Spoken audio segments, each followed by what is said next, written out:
Shalom adik-adik. Sebelum masuk dalam perayaan Paskah, kita memperingati 7 minggu sengsara Tuhan Yesus. Selama minggu sengsara ini, kita merenungkan kembali tentang Tuhan Yesus yang sangat mengasihi kita sehingga rela mati di kayu salib dan bangkit pada hari yang ketiga untuk menebus dosa-dosa kita. Minggu ini kita sudah masuk di minggu sengsara yang keempat. Sebelum kita melanjutkan cerita, kita akan mendengarkan firman Tuhan yang terambil dari Matius 26 ayat 1-5. Matius 26 ayat 1-5. Pemberitahuan keempat tentang penderitaan Yesus, rencana untuk membunuh Yesus.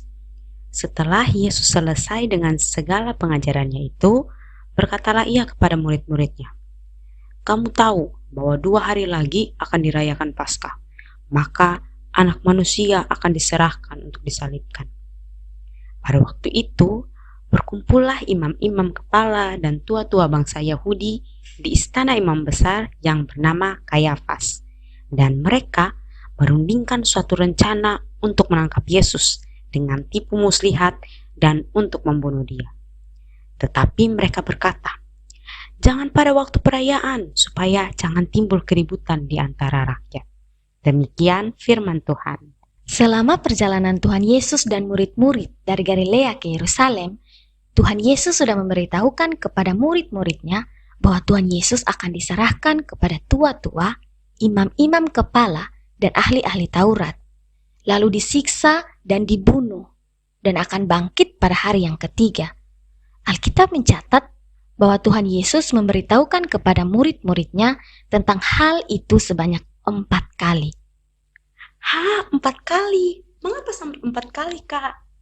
Supaya ketika hal itu terjadi, murid-murid ingat akan perkataan Tuhan Yesus bahwa setelah dia mati, dia akan bangkit pada hari ketiga dan menunjukkan bahwa Tuhan Yesus berkuasa atas maut. Ketika Tuhan Yesus dan murid-murid sampai di Betania, di dekat Yerusalem, Tuhan Yesus kembali mengingatkan murid-murid untuk keempat kalinya bahwa 2 hari lagi akan dirayakan Paskah dan Tuhan Yesus akan diserahkan untuk disalibkan. Sementara itu, di tempat lain berkumpullah imam-imam kepala dan tua-tua bangsa Yahudi di istana imam besar Kayafas. Perkumpulan ini disebut Mahkamah Agama yang terdiri dari imam-imam kepala, tua-tua bangsa Yahudi, dan ahli Taurat. Apa yang sedang mereka lakukan ya? Sepertinya mereka sangat serius. Apa? Ternyata mereka sedang menyusun rencana untuk menangkap Yesus. Tapi kenapa? Tuhan Yesus kan tidak bersalah. Ya, Tuhan Yesus memang tidak bersalah, tapi ada 2 alasan mereka ingin menangkap dan membunuh Tuhan Yesus. Yang pertama, karena mereka iri kepada Tuhan Yesus dengan semua pengajaran dan mujizat yang dilakukan Tuhan Yesus, yang membuat banyak orang mengikuti Tuhan Yesus daripada mengikuti mereka. Selain itu, mereka juga takut kalau Tuhan Yesus semakin terkenal dan memiliki banyak pengikut, orang Romawi mengira Tuhan Yesus akan melawan orang Romawi dan orang Romawi akan menghancurkan bait suci dan bangsa mereka. Tapi kenapa Tuhan Yesus yang harus menderita? Ini kan bukan salah Tuhan Yesus. Ya, Tuhan Yesus memang harus menjalani ini semua karena kasih-Nya yang begitu besar untuk anak-anaknya. Tuhan Yesus rela disiksa, bahkan harus mati di kayu salib untuk menebus dosa kita. Kalau begitu, bagaimana dong cara Mahkamah Agama untuk menangkap Tuhan Yesus? Tuhan Yesus kan tidak bersalah. Dan kalau orang yang tidak bersalah kan tidak bisa ditangkap. Nah, karena mereka tidak menemukan kesalahan dari Tuhan Yesus, mereka merencanakan tipu muslihat. Mereka menyiapkan saksi-saksi dusta dan menyebarkan hoaks atau kabar bohong bahwa Tuhan Yesus menghina Allah dan banyak tuduhan yang sudah mereka siapkan untuk menjatuhkan Tuhan Yesus. Tapi karena mereka takut pada orang banyak yang mengikuti Yesus, mereka pun memutuskan untuk tidak menangkap Tuhan Yesus pada hari raya Paskah. Adik-adik, kita tidak boleh meniru orang-orang Yahudi yang iri hati kepada Tuhan Yesus, karena iri hati itu adalah dosa. Mungkin kita pernah iri hati kepada teman lain yang mendapatkan nilai yang lebih bagus dari kita, atau iri kepada teman yang mempunyai banyak mainan yang membuat kita membenci mereka. Ini adalah sikap yang salah. Anak Tuhan tidak boleh iri hati, apalagi membenci orang lain. Kalau ada teman kita yang mendapatkan nilai bagus, kita harusnya mengucapkan selamat kepadanya dan kita berusaha untuk belajar lebih baik agar bisa mendapatkan nilai yang lebih bagus. Kalau ada teman yang mempunyai banyak mainan, kita bisa bermain bersama-sama atau kita bisa membuat mainan sendiri dengan benda-benda yang ada di sekitar kita.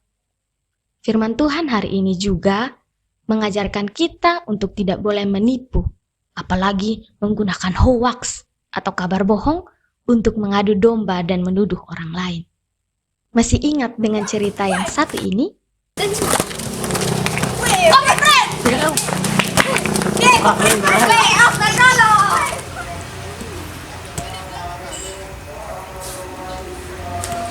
Sore-sore bikin kopi yang paling enak.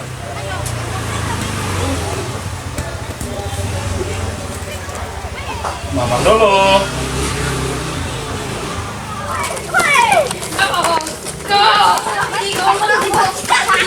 Apa?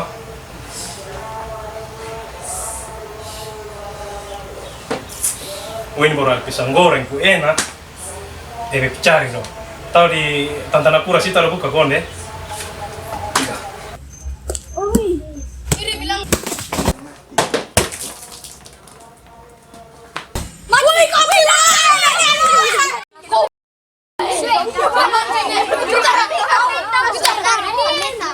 Weh, kemana Sony kena kopi? Ini siapa yang tendang nih?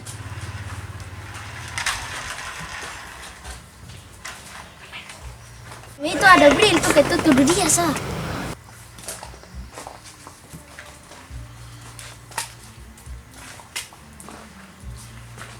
Astaga, kue pisang soalnya ada nih. Coba ada di Grab konde, cari dulu. Iya, cari di Grab, canda Grab. Astaga Tuhan, belum minum ini kopi nih. Sampai ke stapoan nih.